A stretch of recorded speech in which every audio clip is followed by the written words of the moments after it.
Assalamualaikum warahmatullahi wabarakatuh. Halo anak-anak, bertemu lagi bersama dengan Ibu Putri. Bagaimana kabar anak-anak pada hari ini? Semoga kita selalu dalam keadaan sehat, sehingga kita dapat semangat untuk melakukan aktivitas pada hari ini, dan tentunya lebih semangat untuk mengikuti pelajaran Ibu pada hari ini. Sebelum kita memulai pelajaran kita pada hari ini, mari bersama-sama kita berdoa menurut agama dan kepercayaan kita masing-masing. Berdoa dimulai.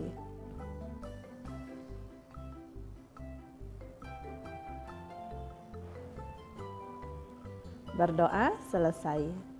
Materi pembelajaran kita pada hari ini yaitu Kelas 6, Tema 2, Persatuan dalam Perbedaan, Subtema 3, Bersatu Kita Teguh.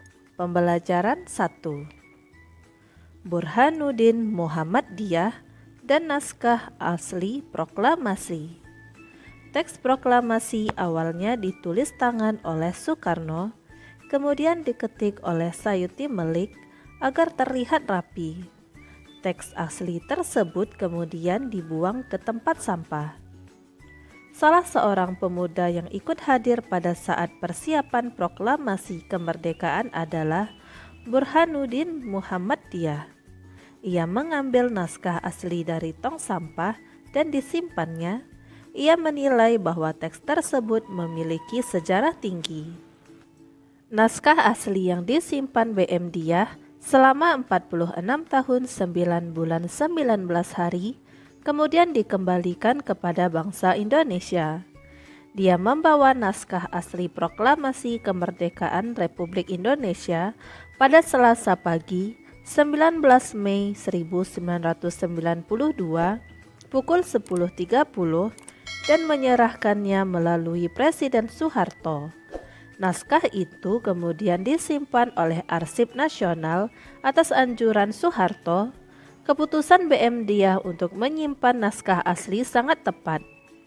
Seluruh bangsa Indonesia sampai sekarang dapat menikmati naskah asli proklamasi dan belajar banyak dari kejadian saat itu. Amatilah kata-kata yang terdapat pada bacaan tersebut. Apakah kata-katanya termasuk kata baku? Tulis alasanmu dan diskusikan dengan teman. Kata-kata dalam bacaan BM Diah dan naskah asli proklamasi semuanya baku. Tidak ada kata yang melenceng dari pedoman ejaan yang disempurnakan, yang sekarang diganti Pedoman Umum Ejaan Bahasa Indonesia. Tahukah kamu tentang kata baku? Bacalah penjelasan singkat berikut. Kata baku digunakan dalam situasi resmi, penulisan dan pengucapan sesuai pedoman ejaan yang disempurnakan. Dengan menggunakan buku EYD, tentukanlah apakah kata-kata yang terdapat pada bacaan adalah kata baku. Jelaskan jawabanmu.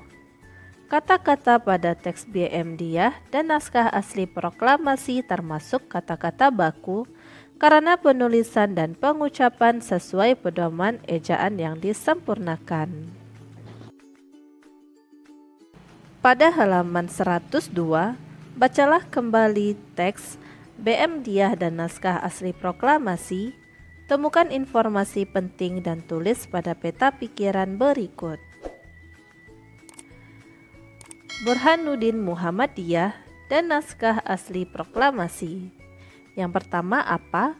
Burhanuddin Muhammadiyah adalah salah seorang pemuda yang ikut hadir pada saat persiapan proklamasi kemerdekaan yang mengambil naskah asli teks proklamasi dari tong sampah dan disimpannya.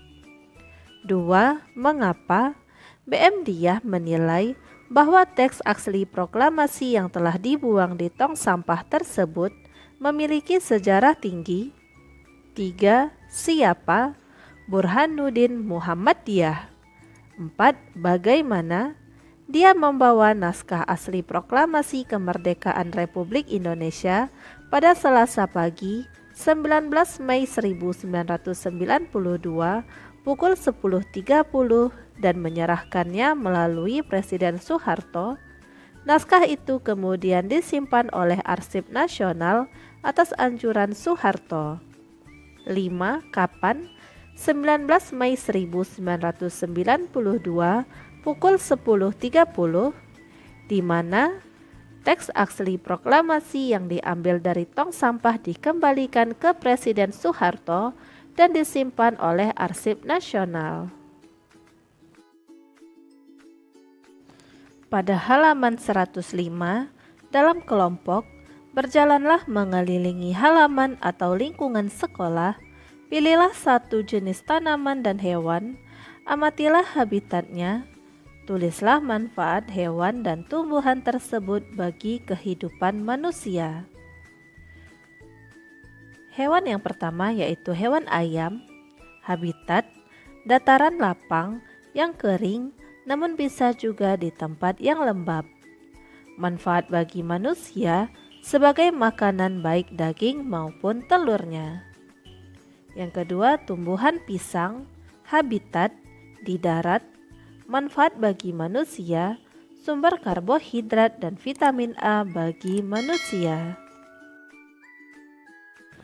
Ayo berdiskusi pada halaman 106.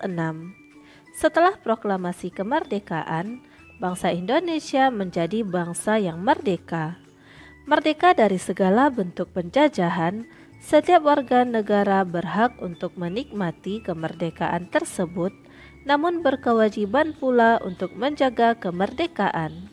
Kemerdekaan yang diraih dapat mewujudkan rakyat yang makmur dan sejahtera karena mereka bebas berkarya dan menambah wawasannya.